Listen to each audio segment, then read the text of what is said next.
महापालिका से लेकर मंत्रालय तक, अपराधों से लेकर राजनीति तक, हर समस्या की रिपोर्ट खास आपके लिए सीधा आपके मोबाइल फोन।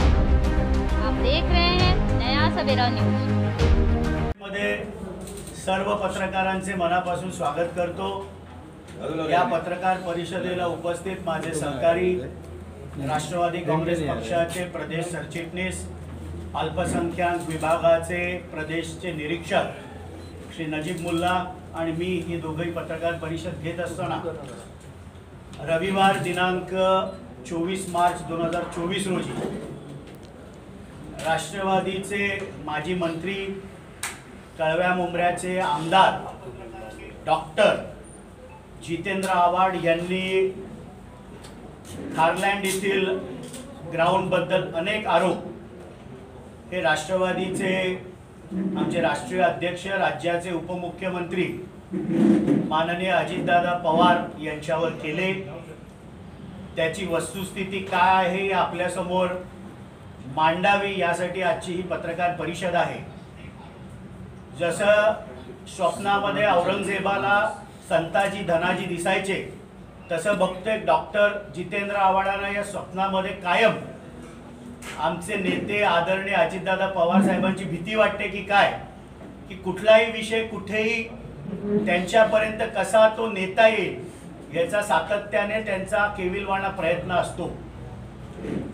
कळवा येथील जे खारलँडचं ग्राउंड आहे, या ग्राउंडची मालकी जिल्हा परिषद, पाटबंधारे खातं आणि क्रीडा विभाग अशी संयुक्तिक या तिन्ही विभागांची मालकी त्या ग्राउंडवर आहे।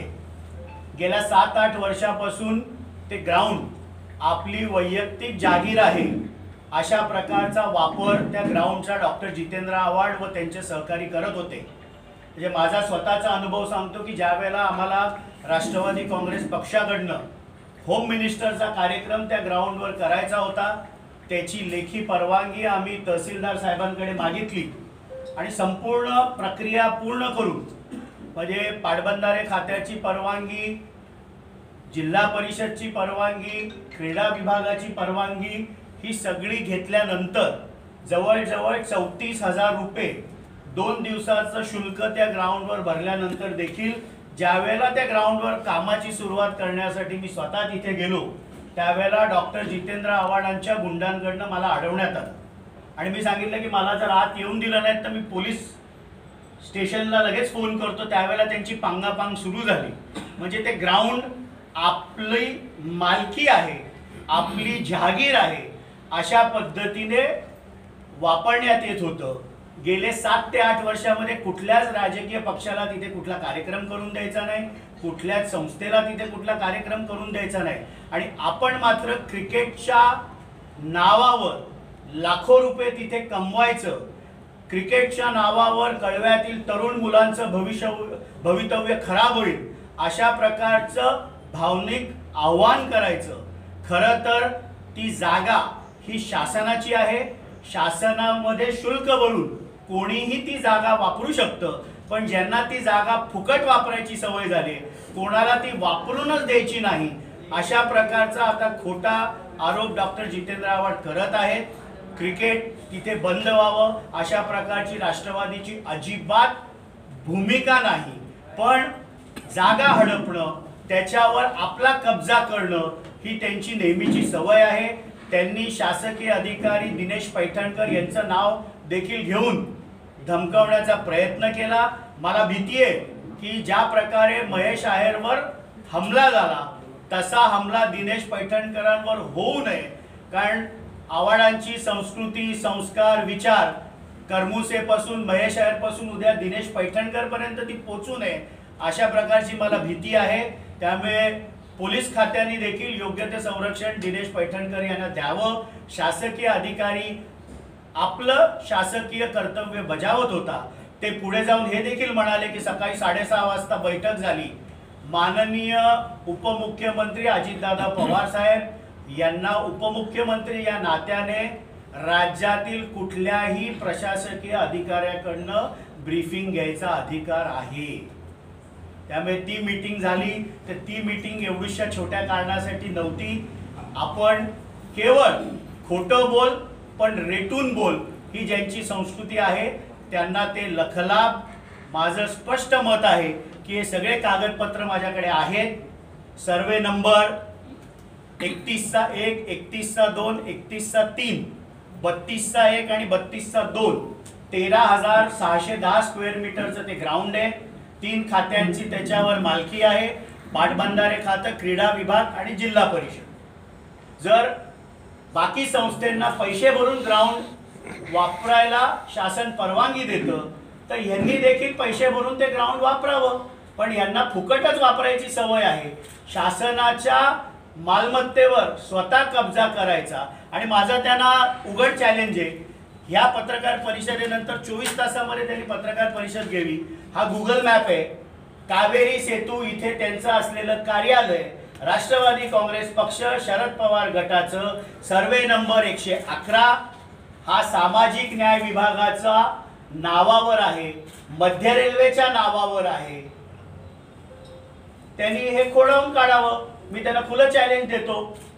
ते जर जसा आरोप करतायत ना, तर राष्ट्रवादीचं कळव्याचं कार्यालय सर्वे नंबर 111 सामाजिक न्याय विभाग आणि मध्य रेल्वे याच्या नावावर आहे. त्या कार्यालयाच्या बाजूला 75 लाख रुपये खर्च करून एक लायब्ररी बांधण्यात आले अनधिकृतपणे, कुठल्याही परवानग्या न महापालिकेच्या घेता. कोणी त्याला 75 लाख रुपये विकास निधी खर्च करायची परवानगी दिली? त्या महापालिकेच्या अधिकाऱ्यांवर पण मग कारवाई करा. हे जागा स्वतः बळकावायची, स्वतःच्या ताब्यात ठेवायची आणि टाहो फोडायचा की मी अनधिकृत बांधकामांच्या विरुद्ध गेले अनेक वर्ष विधिमंडळामध्ये आवाज उठवतोय. राजेश नार्वेकर जिल्हाध्यक्ष जिल्हाधिकारी असल्यापासून मी आवाज उठवतोय. तुम्हीही मागे मंत्री होतात 2014 मध्ये 6-6.5 महिने. महाविकास आघाडीमध्ये 2.5 वर्ष मंत्री होतात. त्यामुळे तुम्ही तुमच्या जी जबाबदारी आहे ती झटकू शकत नाही.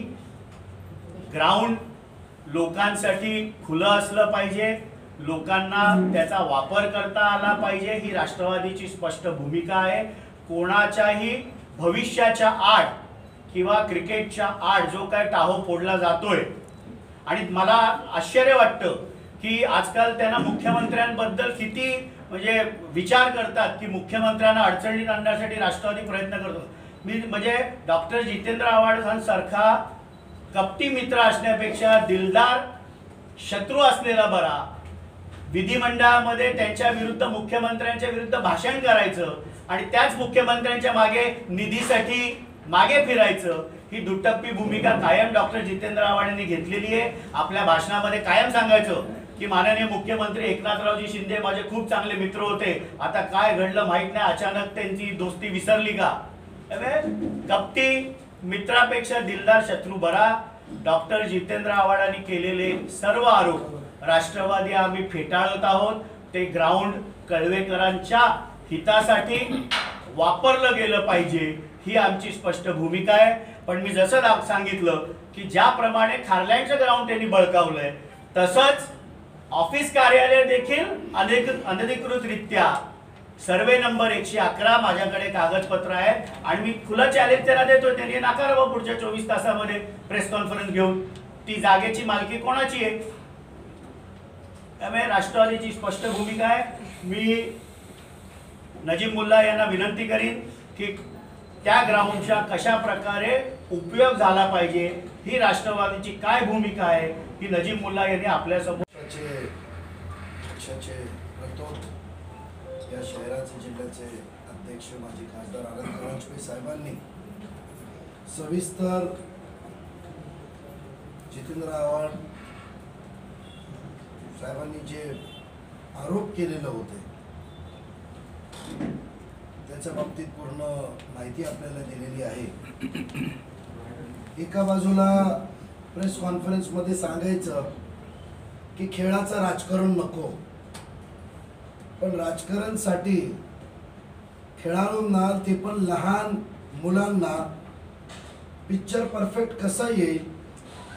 माझा पत्रकार परिषदेचा व्हिज्युअल किती चांगला दिसेल याच्यासाठी त्यांना अवतीभोवती फसवायचं, त्याचा वापर करायचं, हे दुर्दैवी बाब. खेळाचं राजकारण नकोच कधी. आणि क्रिकेट त्याच्यासाठी आमचं काय, त्यांना प्रोत्साहित करणारा खेळाडूंचा आमचा काय योगदान आहे पूर्ण ठाणेकरांना माहिती आहे. आज म्हणजे पत्रकार बांधवांच्या मार्फत मला सर्व कळवाकरांना काही मुद्दे आपल्या समोर ठेवायचे,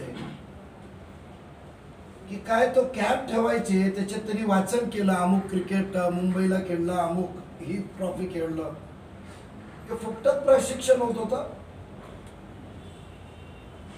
पैसे घेऊन प्रशिक्षण होत होता, ते पण सरकारी जागेवर. या ठाणे शहरात बरेचसे असे कॅम्प चालतात, माजी रणजी क्रिकेटपटूंचे चालतात, वेगवेगळ्या अकॅडमीचे फ्रँचायझी भेटतात, शाळांमध्ये चालतात, वेगवेगळ्या इंटरनॅशनल क्रिकेटर्सचे फ्रँचायझीज आपल्याला घेता येतं. एक व्यवसाय झालेला आहे आणि व्यवसाय मार्फत तिथे व्यवसाय होत होता. आणि मी कधी त्याचा राजकीय वापर केलेला आहे. परांजपे साहेबांनी त्या बाबतीत मागील 7 वर्षापासून एवढी मोठी मोक्याची सरकारी जागा कशी दाबून त्यांनी ठेवलेली आहे हे पूर्ण कळवाकरांनी आणि इतर ठाणेकरांनी बघितलेलं आहे. माझा जितेंद्र आव्हाडांना आव्हान आहे की आपण मोकळा मैदान केलंय ना, आपण प्रशिक्षण मोफत द्यावं. मला वाटत नाही एवढी वाईट परिस्थिती आपली, नाही तर आम्ही चंदा काढून देऊ तुम्हाला पैसे, पण फ्री द्या ना, पैसे घेऊन कशाला. आणि आज त्या बाबतीत आम्ही कालच संजय बनसोडेंना भेटलो होतो. मागच्या आठवड्यात आम्ही क्रीडा जिल्हा अधिकाऱ्यांना भेटून हे सील होण्याच्या आधी नियोजन झालं होतं का चांगला खेळाचा व्यासपीठ तिथे उपस्थित व्हावं. तुम्ही टर्फ क्लब बांधून ठेवलंय, तुम्ही अतिक्रमण जे म्हणताय टॉयलेट्स आणि पाहिजे तिथे सरकारी जागेवर तयार करून ठेवलंय का. सांस्कृतिक कार्यक्रमाला कोणाला जागा पाहिजे असेल ती जागा उपलब्ध होते का. त्यांची मक्तेदारी, त्यांचं गेट, ते जो म्हणेल तोच. त्याच्यानंतर समजा क्रिकेट बॉल करून गोरगरीब सर्वसामान्य विद्यार्थ्यांना खेळायला जायचं असेल रविवारच्या दिवशी, तो जाऊन तिथे खेळू शकतो का. नाही. पण तुम्ही अतिक्रमण करायचं, 50 विद्यार्थी 100 विद्यार्थ्यांना तिथे प्रशिक्षणच्या नावावर पैसे घेऊन मोफत नव्हे, हे त्यांचा व्यवसाय होता. म्हणजे कुठे पण हात टाकायचं आणि जिथे पैसे भेटत असतील तर तिथे पैसे काढायचे, हे प्रकार आहेत का. तिथे अनिरुद्ध क्रिकेट अकॅडमी जे नावाने अनिरुद्ध आहे ना, ते क्रिकेट अकॅडमी, ते पैसे घेत नाहीये का. पैसे घेऊन घ्यायचं, तिथे बोर्ड लावायचे मोठे, एंट्री पॉइंट वर बोर्ड लावायचं आणि परत सांगायचं मी काही राजकारण करत नाहीये. तिथे इतर लोकांना सांस्कृतिक कार्यक्रम करायचे असेल तर 60,000 50,000 भरायला लागतं शासनाकडे, आणि शासनाची जागा यांनी मोफत चालवावी ना. प्रशिक्षण द्यायचं आहे, कळवाकरांचे एवढा हिताचा संबंध आहे तर त्यांनी ते करायला पाहिजे होतं. आणि त्या जागेवर त्यांनी गुगल इमेज दाखवलेली कार्यालयाची. मी एक सांगतो, आम्ही कलेक्टर साहेबांना विनंती पण केलेली आहे, ज्यांनी तुम्हाला कार्यालयात अजितदादांची बैठकीची खबर दिली ना, एवढा तुम्ही एका बाजूला दादांना हात जोडून विनंती करायची की दादा तुम्ही मुख्यमंत्री मटेरियल आहे, स्वतःहून सांगायचं, आणि दुसऱ्या बाजूला मग त्यांची मिमिक्री करायचं. म्हणजे आम्ही आधीच त्यांना सांगितलंय, त्यांचा स्वभाव आम्हाला माहिती आहे आणि मला तर जास्त माहिती आहे की एकाच्या बाबतीत विरोध करायचं, वोकल व्हायचं, पत्रकारांसमोर जास्त बोलायचं, मग समोरचा माणूस आला का लगेच बिल्ली म्याव, मग नाही दादा माझं एक काम करा ना, निधी द्यायला काहीतरी पदरात पाडून घ्यायचं. पण दादा त्यांच्याकडे लक्ष घालणार नाही, किती पण तुम्ही बोला. जसं परांजपे साहेब म्हणाले, तुम्ही संधी साधत असतात का कुठला विषय आला आणि दादाचं नाव कसं आपण घ्यायचं, मुख्यमंत्री साहेबांचं कसं नाव आपण घ्यायचं, म्हणजे सहानुभूती ही ऍक्टिंग बंद करा. सर्व नागरिकांना कळलेलं आहे का तुम्ही अतिक्रमण कसं करतायत, कार्यालय अतिक्रमण. आणि टर्फ क्लबचं म्हणाले, अहो त्यांच्याच माणसांनी आपण कळवावरनं रेतीबंदरवरनं आपण जेव्हा हायवेवर जातो त्याच्यावर पण कारवाईची आम्ही मागणी केलेली आहे, हे आम्ही जाहीरपणे सांगतो. तिथे सरकारी जाग्यावर मोठा टर्फ बांधण्यात आलेला आहे, नुकतीच तिथे चोरीची स्टील पडत होती बाजूला, तिथे क्राईम पोलिसांनी कारवाई पण केली. ते कोण चोरीचा माल उतरत होता? त्याच्यानंतर डीपी रोड पारसिक मध्ये 60 फीटवर डीपी रोडवर मोठा कार्यालय बांधण्यात आलं. म्हणजे शासकीय जमिनी यांचेत का? शासनाची जागा लोक उपयोगी समाज उपयोगी व्हावी का यांच्या स्वतःच्या स्वार्थासाठी व्हावी आणि सामाजिक उपक्रम दाखवून स्वतःचा स्वार्थ साधून घ्यायचं, आपले कार्यकर्ते पक्षाचे पदाधिकाऱ्यांना आपल्याकडे ओढून घ्यायचं, पैसे कमवायचे, हे साधन झालेलं आहे. तिसरा आम्ही मुद्दा आज आवाहन करतो, स्टेशनला असलेली बेकायदेशीर पार्किंग. का कळवाला उद्या ते सांगतील की पार्किंग नागरिकांची होत होती, मग त्यांची ती ऍक्टिंग, त्यांचा तो चेहरा सर्व ठाणेकरांनी बघितलंय. कोण पैसे घेतो, कोण हप्ते घेतो? जसा आम्ही मागील आपल्या समोर जसा हंडा मोर्चा निघणार होता, गोरगरिबांचा पाणी विकलं जातं, ते समोर आल्यावर आम्ही ते हंडा मोर्चा कॅन्सल करायला त्यांना भाग पडलो. तशी स्टेशनची पार्किंग आज आम्ही सांगतो, त्याच्यावर पण आम्ही कारवाईची मागणी केलेली आहे. आणि आम्ही दोघं ठामपणे सांगतो, जिथे नागरिकांना मोफत गाडी पार्क करता येतं, तुम्ही हप्ते वसूल करणारे कोण? कोण तो माजी नगरसेवक आहे जो हप्ते वसूल करतो? पोलीस त्याची चौकशी करतील. आज आम्हाला एवढंच आवाहन करायचं आहे त्यांना की लहान मुलांना घेऊन आपण या बाबतीत राजकारण करू नये. संजय बनसोडे साहेबांना भेटून आधीच आम्ही पत्रव्यवहार केला आहे की त्या बाबतीत क्रिकेट अकॅडमी असो इतर स्पोर्ट्सचे साहित्य, कारण तो क्रीडा विभागाला हस्तांतरित झाले आणि दादांनी त्या बाबतीत निधी कमी पडणार नाही हे पण आम्हाला आश्वासन दिलेलं आहे. आणि त्या बाबतीत येत्या काळात आम्हाला त्याच्या बाबतीत चांगला स्पोर्ट्स कॉम्प्लेक्स बांधता येईल. शेवटचा मुद्दा आम्हाला एवढाच सांगायचा आहे, अर्धवट कामं करणं, श्रेय घेण्याचा उत्साहात अर्धे कामं करणं हे आव्हाड साहेबांची संस्कृती झाली, परंपरा झाली. ते विसर पडलाय की त्यांनी याच जाग्यावर माननीय मुख्यमंत्री व राष्ट्रवादी काँग्रेस पक्षाचे राष्ट्रीय अध्यक्ष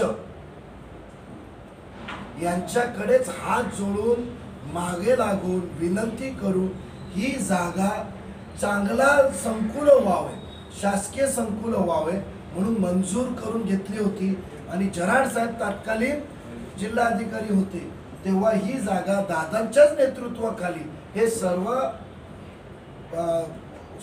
शासनाचे विभागाला हस्तांतरित करण्यात आली होती. तुम्ही मंत्री होते, एवढे वर्ष आमदार आहेत, तुम्ही सांगता आमदार व्हावं. अहो, आम्हाला आमदार होण्यासाठी आम्ही लोकांकडे कामं करून जाणार, पण लोकांची दिशाभूल करून लहान मुलांचे आड घेऊन स्वतःच्या आमदारकी टिकवणारी माणसं नाही आहे. आमदार होते, मंत्री होते, त्यांनी त्या ग्रहसंकुल क्रीडा विभागाला दिलं होतं. चांगला निधी आणून चांगलं त्यांनी संकुल बांधलं असतं, स्पोर्ट्स अकॅडमी. त्यांची घोषणा होती जुनी, का नाही केली? अर्धवट काहीतरी द्यायचं, पत्रक वाटप करायचं, प्रेस कॉन्फरन्स मध्ये मोठ्या मोठ्या गप्पा मारायचे. ती जागा क्रीडा संकुलाची आणि त्याच्यावर त्यांनी एवढे वर्षात काही केलं नाही. अतिक्रमण करून पैसे लाटण्याचे त्यांचे लोकांनी कामं केली आहेत, दादागिरी केली आहेत. आणि पोलीस रेकॉर्ड प्रमाणे आम्ही येत्या दिवशी तुम्हाला पुरावे पण देऊ की मागील काही महिन्यात रात्री तिथे दारू पिण्याचे अड्डे पण तयार झालेले आहेत. कोण बसतं, काय बसतो, फोटो सकट त्यांच्या भोवती देऊ. जे प्रेस कॉन्फरन्सला आजूबाजू होते त्यांचेच नातेवाईक, त्यांचीच लोक होती, हे पण आम्ही तुम्हाला सादर करू.